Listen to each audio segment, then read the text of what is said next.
Hello everyone, happy NACTO Ween. Welcome to the second day of Designing Cities. I'm delighted to bring back to the stage our host city and CDOT Commissioner, Rebecca Scheinfeld.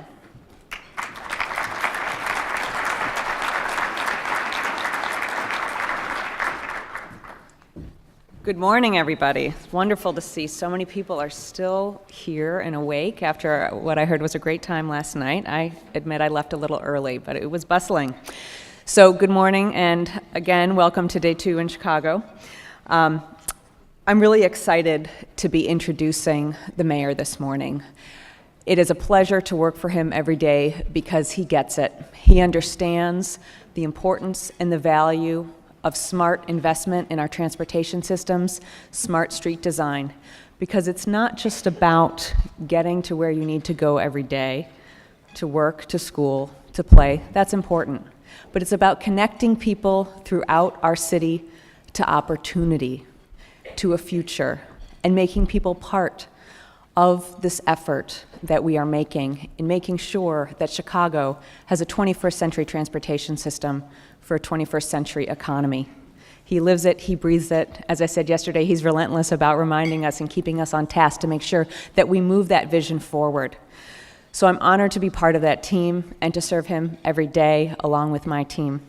So yesterday I went over an overview of a number of the major investments that we've been making in Chicago in infrastructure under his leadership, an unprecedented amount of investment in all types of infrastructure, including transportation infrastructure, like the 606, additional connections to the lakefront for the South Side communities, major investments in our CTA rail system, including totally new CTA stations and renovated stations. Thanks to him, we're really moving this city forward and building on the legacies of Burnham and so many other visionaries before us. So please help me give Mayor Rahm Emanuel a warm welcome this morning.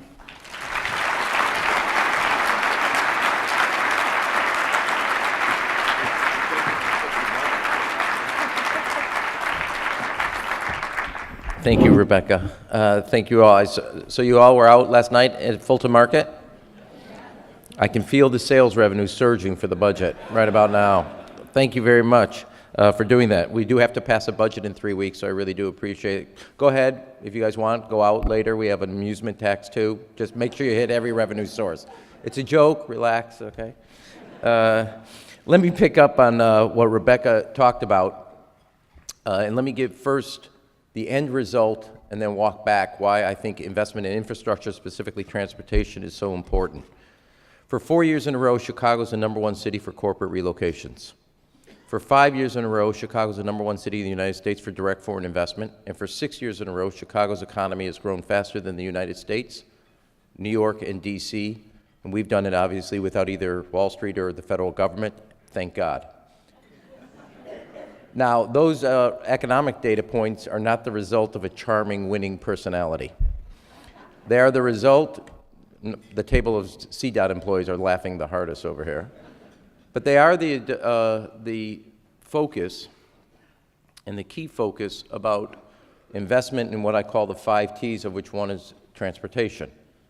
I focus on talent, training, transportation, technology, and transparency. And it's not an accident that Chicago's economy is rated second most competitive in the United States, in North America rather, and 7th worldwide. And it's the only city on the top 10 worldwide that is not that country's either political or financial capital.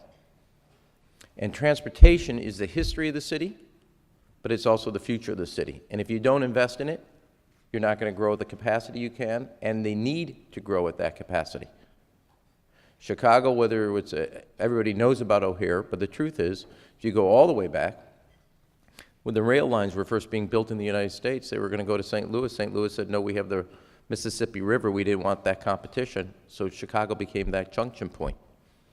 And 20 years later, Chicago's population and economy then surpassed St. Louis.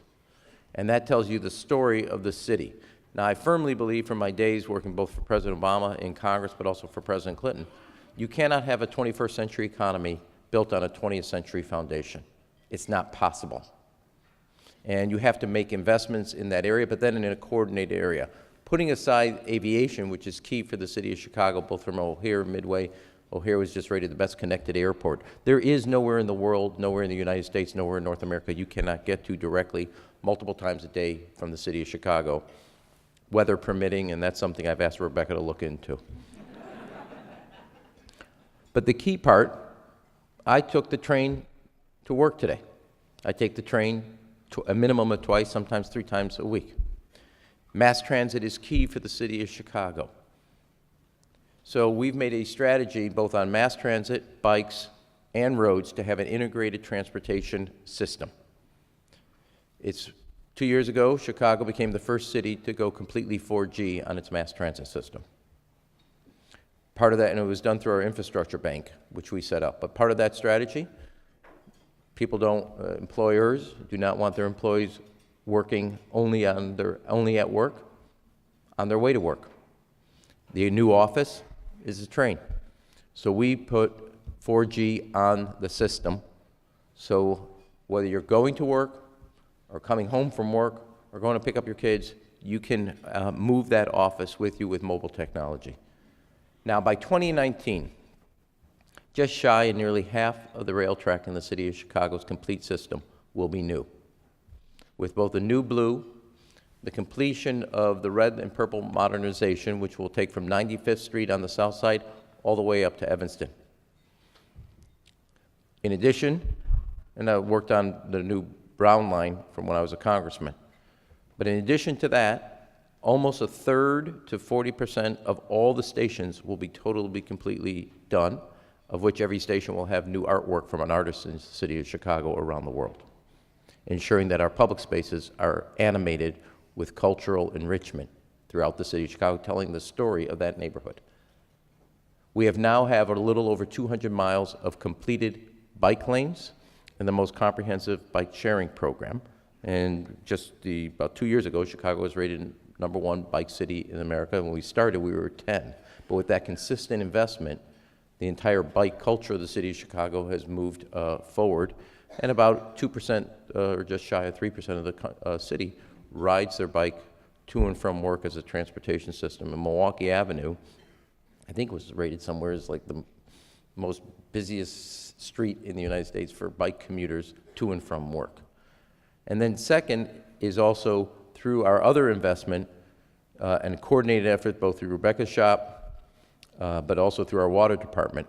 I've made a major investment in my first year that all 900 miles of water pipe, everything that was 100 years or older, would be replaced. 670 miles of sewer would be either relined or replaced. 167,000 catch basins would be rebuilt, and the 2 largest water filtration plants in the United States of America totally rebuilt. But through the building of that water pipe, we're paving on average 250 to 275 miles of street every year.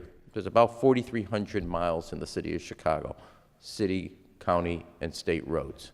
We will finish 2019 with about 2,000, a little over 2,000 of the roads totally rebuilt and paved in the last 8 years. So when you really put it together, roads, about half the city will be totally repaved by 2019.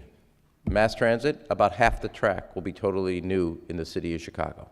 If you're going to have trains that can go at 55 miles an hour, they should go at 55 miles an hour, not 15 miles an hour because the track is too old.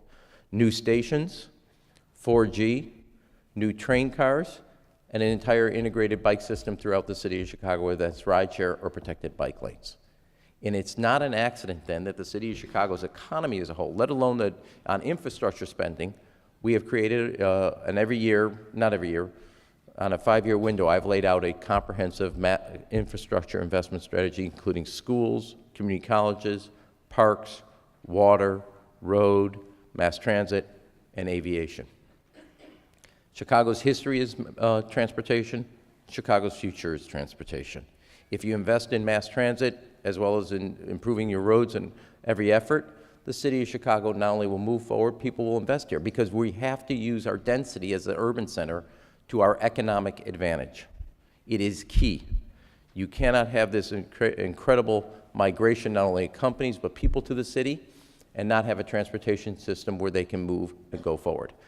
Now, just recently, this last budget, working through a number of issues. It has been over a decade since our state passed a transportation bill.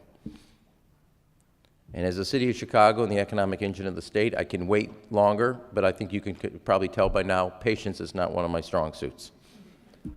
The other part of it is working in Washington, there hasn't been a new transportation bill there either. Having also evaluated the notion of a gas tax or a sales tax, we removed those revenue options for the city of Chicago.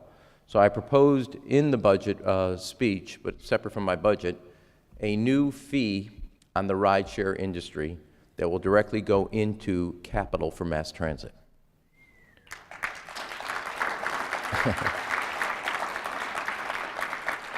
I may have you guys all go to City Hall, okay?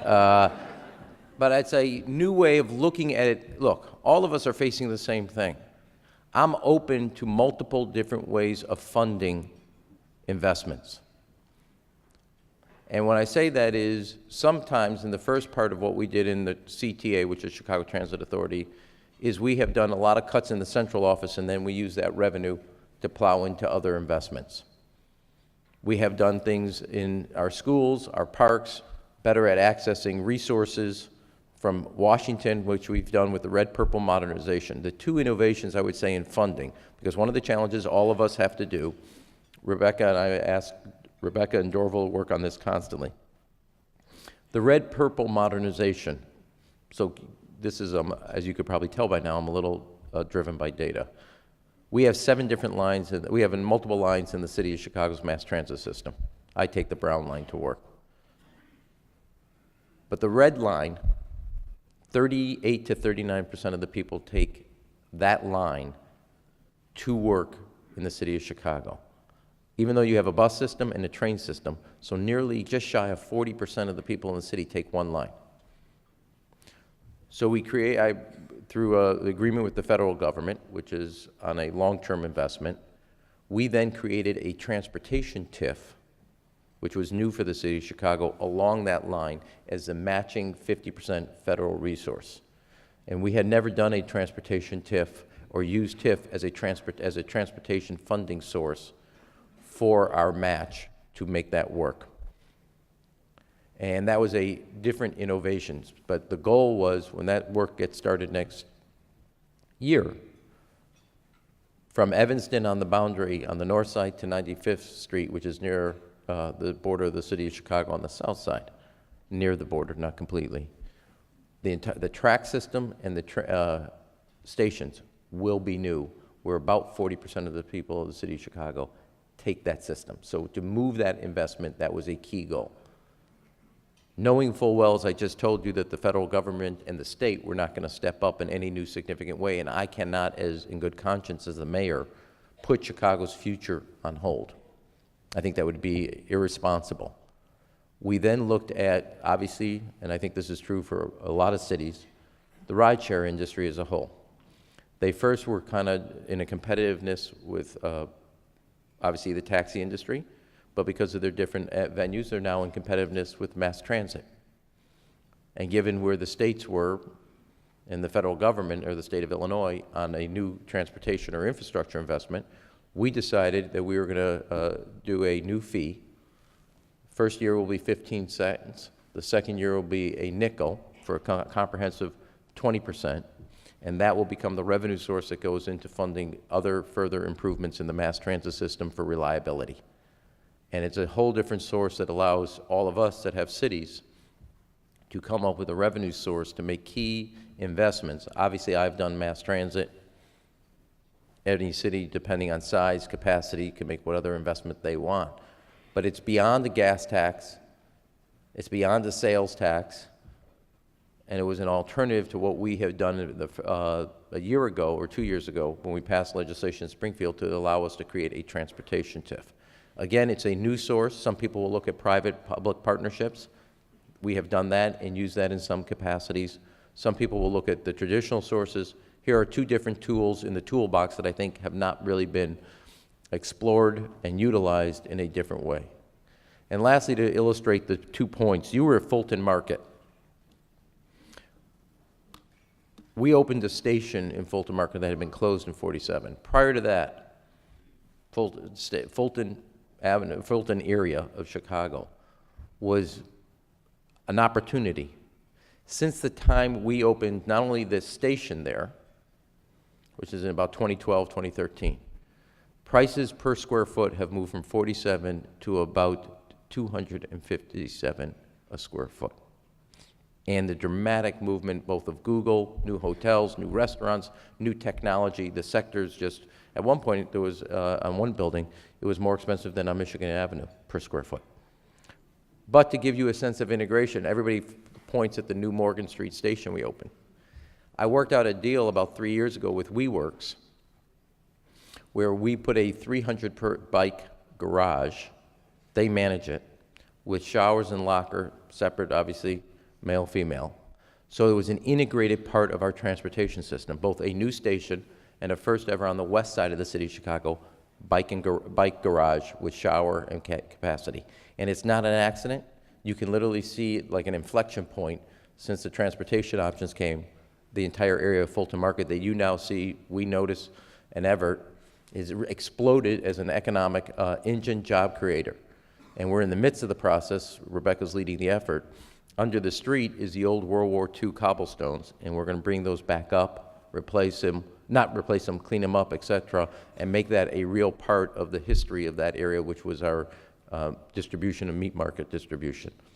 And if you haven't taken, I think it's a little cold out there, but if you haven't taken, the Riverwalk is another example using what was a TIFIA program from the United States government. And since we've put it in there for the last 2 years, it's running 40% ahead of best case scenario, and it's produced close to $3 to $5 billion of private sector investment along the river that had not existed before. I mean, I can go through this chapter and verse. We just opened the Wilson Station on the Red Line last week. Since we announced it, 1,300 new apartments and 32 new businesses have opened within a 5-block radius of that station in prediction of what was coming.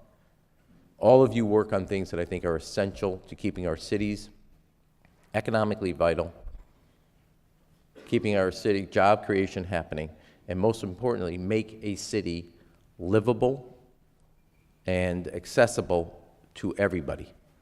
And in the end of the day, transportation is not only about getting from A to B, but making sure everybody in the entire city has a chance to access the economic opportunities that a great city provides.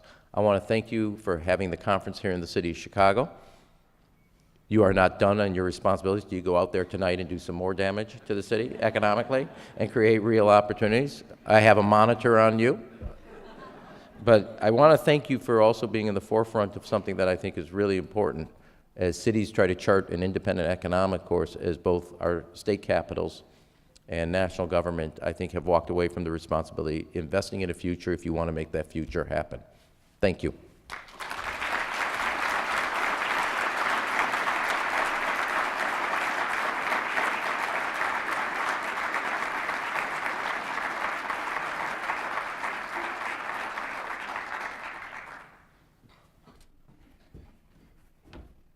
Thank you so much, Mayor Emanuel. It's great to see your leadership, and we're grateful to have you here at the Designing Cities Conference. One more round of applause. Thank you.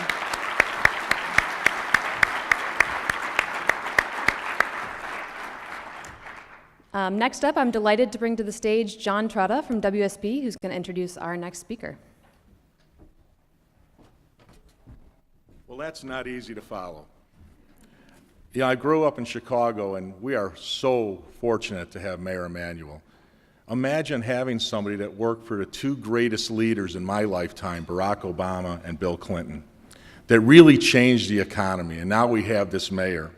I had a quote I was going to use, but the mayor has done it. The best way to predict your future is to create it. Mayor Emanuel has done that in the city of Chicago. I'll date myself. I was working on many of the projects the mayor was talking about when he was at the Chicago Transit Authority. And 30 years ago, we were trying to figure out how to do the Red Line, how to do Wilson Station, and he's done it. That's incredible. And he's also done that with a great amount of diversity. He makes no bones about it, that every person in this city, no matter where they're from, should have an opportunity. And that's exciting. It inspires me as a business leader here in Chicago.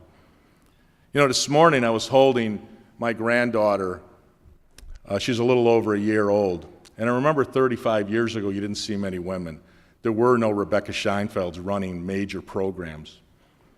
But in our city and in this room, I look around, and it made me feel good about holding my granddaughter to know that she's got a future and that I could come here today and introduce Erin Alleman, who is an executive, a young lady that's an executive at one of the largest DOTs in our nation. I'm excited about that. Please give a warm welcome to Erin. We want to hear what you got to say about how we're going to improve our state.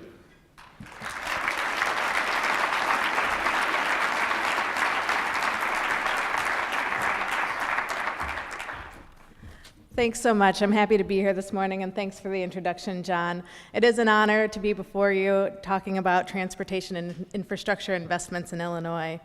Our current Secretary of Transportation, Randy Blankenhorn, has charged our staff with being the most innovative DOT in the country, and we certainly can't accomplish this without our local partners. In many instances, our state roads are your local main streets. And NACTO's Urban Street Design Guidelines rightfully points out that great streets are great for businesses. And our roads can't serve as downtown catalysts for communities without us partnering in the planning and implementation stages. So being better at building relationships isn't all that innovative an idea, but from the state DOT perspective, I think it's a cornerstone of ensuring that our transportation decisions and investments are collaborative and that the solutions we come up with together are sustainable.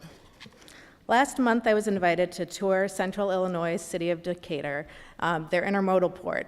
And now, when I say intermodal port, I'm sure the vision in your head was containers, freight, railroads. And that's exactly what I thought when I showed up to town. But when I got there, I was impressed by the unique businesses, the cafes that they had. I was able to get a cup of coffee and a quiche at a great place called Wildflower if you ever find yourself in Decatur. But when I mentioned how impressed I was to the local community leaders, the city officials told me how they got there. Their main street had been designated one of IDOT's truck routes. And with a little bit of vision and a lot of community effort, they were able to convince our staff that it was important enough to them to remove the truck route designation, find another way for those trucks to get through the city, and really transform their downtown to be walkable. Walkable really can't compete when you have 18-wheelers rolling through the center of your town. I think this story exemplifies the point that I believe in the transportation field that we're guilty of forgetting. Streets can be changed. Which is why I'm particularly excited that IDOT's Design and Environment Manual is working right now on revisions to incorporate references to our community's ability to be able to use NACTO's urban design guidelines. But we can and we must do more. If you aren't aware of this region's metropolitan planning organization, the Chicago Metropolitan Planning Agency for Planning, I want to publicly acknowledge the work that they're doing with communities in Chicago and across the region here in northeastern Illinois. Their local technical assistance program works with communities to develop comprehensive plans, transportation plans, land use plans, and that's done with a ton of community engagement. As part of implementation, CMAP works with us, the state DOT, to facilitate conversations so that there's a common understanding of what the community wants. And sometimes what you need is just somebody who can speak the same language and translate what it is the community wants to our transportation engineers. In addition to working closely with CMAP, we're proud to be partners with the City of Chicago on a number of projects that we think are so much more than just about reconstructing our highways.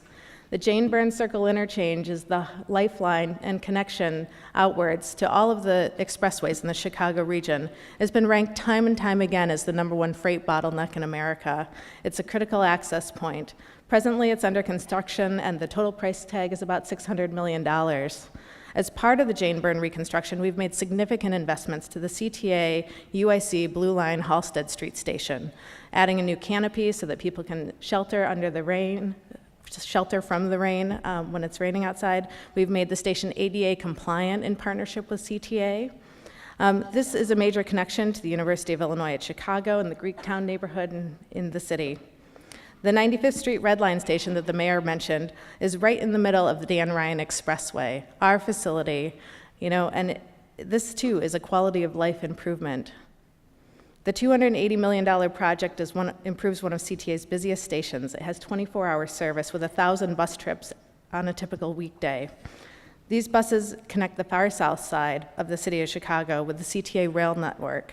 There are roughly 300,000 people that live within walking distance of the station. This project will bring significant improvements to a station that serves thousands of customers every day. Transportation is really more than getting people from A to B. It's about providing neighborhood options. In 2015, in partnership with the city, we also opened the first protected bike lanes on a state route. It's something that we hope to be doing more of here in Chicago. And also, other places across the state, we're making improvements and adding new stations along the Chicago to St. Louis high-speed Amtrak passenger rail corridor. In Alton, Illinois, we opened a new 8,000 square foot facility that includes bike parking and bike lockers and improves the sidewalk and walkability of the community. We've also begun to study the North Lakeshore Drive improvements, an urban boulevard that happens to be on a state route, which runs along the lakefront. Lakeshore Drive is more than 80 years old and suffers more than 3 car crashes a day on average. If funding were available today, the path of least resistance would be for us to fix the safety improvements, reconstruct it as is, and move on to the next project. However, the visionary leadership at CDOT and at IDOT are looking to do more. We're looking to use this project as a catalyst for enhancing livability of the communities nearby. Initial concepts include reconfiguring the beachfront, adding pedestrian enhancements, bike trails, and other green amenities. So how often do we have the opportunity to use transportation investments to think big, like Daniel Burnham, and transform public amenities when we think about addressing a roadway? I'd offer that the answer is more often than we think. Even small transportation investments in communities can be catalysts for improved quality of life. In the same vein, new technologies are another prime opportunity to transform transportation. The vast amounts of data that we have today available to us can help us think about new ways to provide service to our customers. How can we use technology to better provide that customer service to transportation consumers?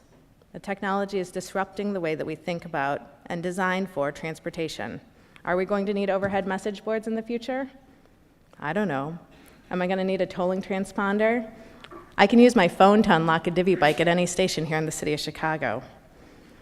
So, on a personal note, I have 2 children, ages 6 and 3, and I read an article the other day that said in the next 10 years, children who are 6 years old today won't need to learn how to drive a car, a rite of passage that I know many of you have gone through.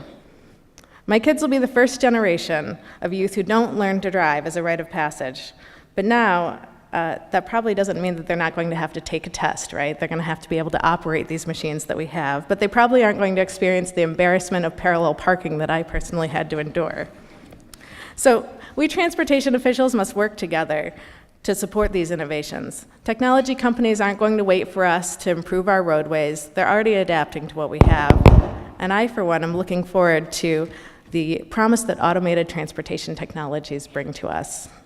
Every day I get emails from our communications notification systems about fatalities on our roadways. Here in Illinois, we've experienced a surge of fatalities, and we're trending at over 1,000 annually for the past couple of years. The mayor's Vision Zero initiative is in lockstep with the state's initiative to drive zero fatalities to a reality here. But what other steps do we really need to do to ensure that we're making this happen? While the safety benefits of automated technologies may steal the show, I think we as transportation professionals, planners, and engineers really must be diligent about equity when we implement whatever land use and transportation investment policies are needed for full-scale implementation of automated fleets. So I'm going to take a step back. I just ran through a number of significant investments that we're making across Illinois in partnership with cities across the state. I hope you notice, though, that all of these projects aren't new projects. They're investing in existing infrastructure that we have. The vast majority of our program is maintenance, and our program size is down year to date, and we have yet to implement sustainable revenues that grow over time to support our transportation needs.